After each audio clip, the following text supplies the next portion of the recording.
आपला मृत्यू फक्त अंत ठरेल का कोणासाठी जीवनदान? जर आपण याआधीच थोडा विचार केला असता तर आपल्यामुळे दरवर्षी जवळजवळ एक नाही दोन नाही तर 2,50,000 लोकांना दृष्टी मिळाली असते आणि ते हे सुंदर जग बघू शकले असते। पण दरवर्षी फक्त 25,000च लोक नेत्रदान करतात आणि निवडकच लोक हे जग पाहू शकतात। तर मग आपण का थांबतो? का नेत्रदान करत नाही? कारण आपल्यापैकी बऱ्याच जणांना असं वाटतं की नेत्रदान म्हणजे संपूर्ण डोळा काढून घेतला जातो। काहींना वाटतं की मृतदेहाचा अवमान होतो, तर काहींना आपलं शरीर अपूर्ण राहील की काय याची भीती वाटते। आणि याच भीतीपोटी आपल्यातल्या अनेक जणांनी अजूनही नेत्रदानाचा विचार सुद्धा केलेला नाहीये। पण हे सगळे गैरसमज आहेत। नेत्रदानामध्ये व्यक्तीचा संपूर्ण डोळा काढून घेतला जात नाही, तर यात फक्त मृत व्यक्तीच्या डोळ्याचा कॉर्निया वापरला जातो। कॉर्निया म्हणजे आपल्या डोळ्याच्या वरच्या बाजूला एक नाजूक थर असतो। या थरामुळे डोळ्यांचा पुढचा भाग झाकला जातो। दृष्टीची समस्या असलेल्या लोकांना मदत करण्यासाठी मृत्यूनंतर कॉर्निया दान करणं यालाच नेत्रदान म्हणतात। याविषयीची अधिक माहिती आपण जाणून घेणार आहोत नेत्रतज्ञ अनिल दुधभाते यांच्याकडून। दृष्टिदान म्हणजे काय की आपण मेल्यानंतर आपले डोळे हे दान करू शकतो आणि एक डोळा दान केल्यानंतर साधारणतः 2 लोकांच्या जीवनामध्ये अंधकारामय जीवन हे त्यांचं प्रकाशमय होऊ शकतं। म्हणजे काय की एका आय डोनेशन द्वारे आपल्याला 2 रुग्णांना प्रकाशदान देऊ शकतो।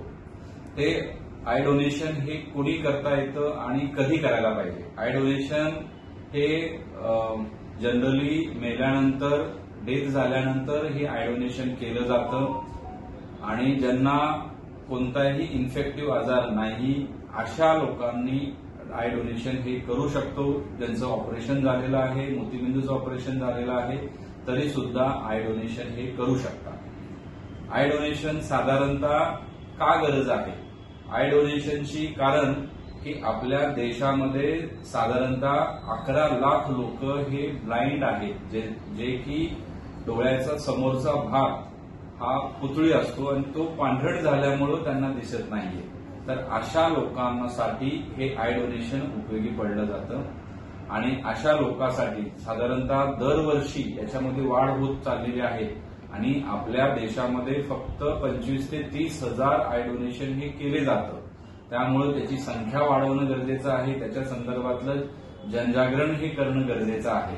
आय डोनेशनच्या संदर्भात एक काळजी घ्यायला पाहिजे की ज्यावेळेस एखाद्या माणसाची किंवा आपल्या परिवारातील एखाद्या व्यक्तीची ज्यावेळेस डेथ होते त्यावेळेस जवळच्या नेत्रपिढीकडे तुम्ही फोन करून की बाबा अशा पद्धतीचं डेथ झालेली आहे। कारण काय की हे आय डोनेशन जे आहे ते साधारणतः 6 तासाच्या आतमध्ये आपल्याला करावं लागतं। डेथ झाल्यानंतर विदिन 6 आवर्स आपल्याला ते डोळा हा नेत्रपिढीकडे आपल्याला पाठवावं लागतं। तर त्यांचेच लोक येऊन, त्यांचेच डॉक्टर येऊन ते I donation retrieve, I ball retrieve केला जातो आणि ते नेत्रपिढीकडे पाठवला जातो। थँक्यू। आता आपण पाहूयात नेत्रदान कोण कोण करू शकतं ते। 1 वर्षापेक्षा मोठी प्रत्येक व्यक्ती नेत्रदान करू शकते। बालकापासून वृद्धांपर्यंत कोणतीही व्यक्ती नेत्रदान करू शकते। नेत्रदानासाठी वयाची कोणतीही अट नाहीये।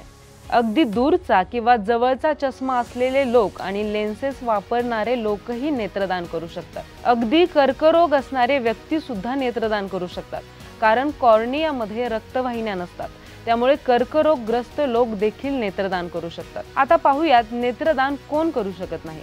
एड्स, हिपेटायटिस बी किंवा सी, रेबीज, कॉलेरा, तीव्र रक्ताचा कर्करोग, तीव्र ल्युकेमिया, धनुर्वात, टिटॅनियस आणि मेंदूज्वर यासारख्या संसर्गजन्य रोगांनी ग्रस्त असलेले लोक नेत्रदान करू शकत नाहीत। मित्रांनो, जग सोडताना काही नेणं शक्य नाहीये, पण काहीतरी देऊन जाणं हे प्रत्येकाच्या हातात असतं। भविष्यात तुमच्यामुळे कोणीतरी पहिल्यांदा सूर्योदय बघेल, तर कोणी आईचा चेहरा ओळखेल।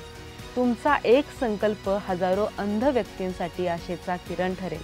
म्हणूनच नेत्रदान करा आणि मृत्यूनंतरही कोणाचे तरी डोळे बना।